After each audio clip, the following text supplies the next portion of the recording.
It's not funny to weigh the pocket gymnast, okay? Welcome back to Mobility Project.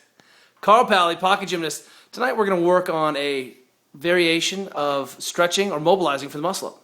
And we want to show you, if we just broke this strict movement down to its constituent parts, this is what it looked like. Carl will now demonstrate one of the world's slowest muscle ups. Go ahead, Carl. That the goal? So, look at this position. First of all, he's got to be able to open up and have that kind of internally rotated. Now he's externally rotating. That's not a stunt, ladies and gentlemen. Full. He's got to have full internal rotation, shoulders back, and he finishes. Oh, he's turning away, looking around. Can you do it with that one hand and point at the camera right now? Wait. I got a trick, actually. I think I can do it. Are we live? We're live. I think I can do it. This is your... Oh. Don't mind if you catch a testicle in the rings waving at the camera. That's ugly. All right. Nastical. Very nastical. All right, here we go. So we saw a couple pieces. One is that Carl had to be in this position, and he started in this full flexion position with the arm internally rotated. And that position gives slack to the capsule. It's not a very strong position. And then he initiates by pulling, and by starting that, there's that extra rotation, so this ends up being a skill transfer exercise for pulling. And as he pulled, he was able to maintain that external rotation as he pulls into this position, and because he has adequate internal rotation, his shoulder doesn't smoke, and he's in a good position. All right, so here's what we're going to do. Homework number one tonight. Good old-fashioned band overhead. You're probably doing this all the time anyway, but what we're going to really exaggerate is the wind-up from here to turning.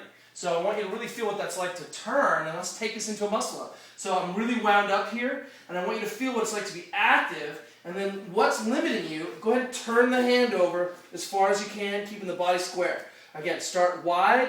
What does that feel like? Feel how tight you are. What would this feel like to initiate this position, turn over, and what we're trying to do is get some cueing in this end range so that we can cue this external rotation. Drive, get a big distraction in the arm. It's like the kettlebell thing that we were doing before when we do the ultimate shoulder mob. Driving, external rotate, external rotate. What we're working on is this cueing. If you can see how much more extra rotation I can cultivate in this arm, it's because I cued it a little bit. So that's homework number one. We need to work on those pieces. Less emphasis on how far you can get tonight, more emphasis on turning over and cueing that overhead lockout position so that you can get into a strong pulling position, right? There's no difference there. Right? Homework number one. Homework number two.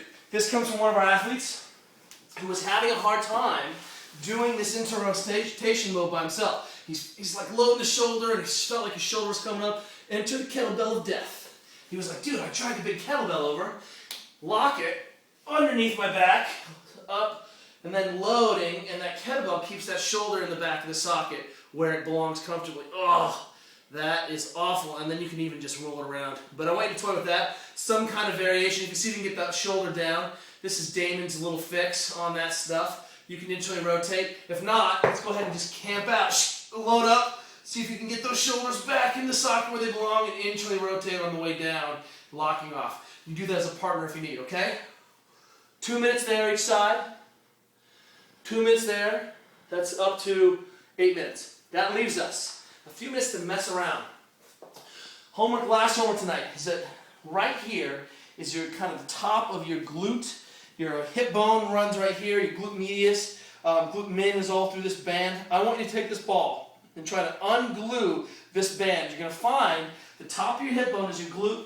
That kind of glute min sits in the top of there. I want you to try to unglue that thing, pop back and forth, all the way into the beginning of this tensor fascia lata. This is kind of this big flexor wad. So you're going to just hit this insertion of the flexor wad, and basically you're going to unglue this whole realm. Don't go deep into your butt. I want you to stay high at the top of your butt and come all the way across on the ground. And you will find that it gets much worse when you start to bend your leg up. Hey, that comes under tension, and in that position, oh, that's pretty gnarly.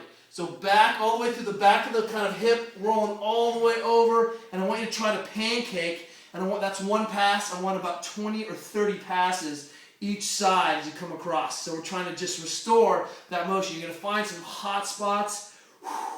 Go right on through, kind of pancake over. So try to restore those sliding surfaces. And look at your internal external rotation. What you'll find is that that glute gets matted down, and you're much more likely to be able to hold a strong external rotated position when that's unglued. That's homework tonight. Say goodbye to the pocket gymnast. Peace. We'll see you in Sweden.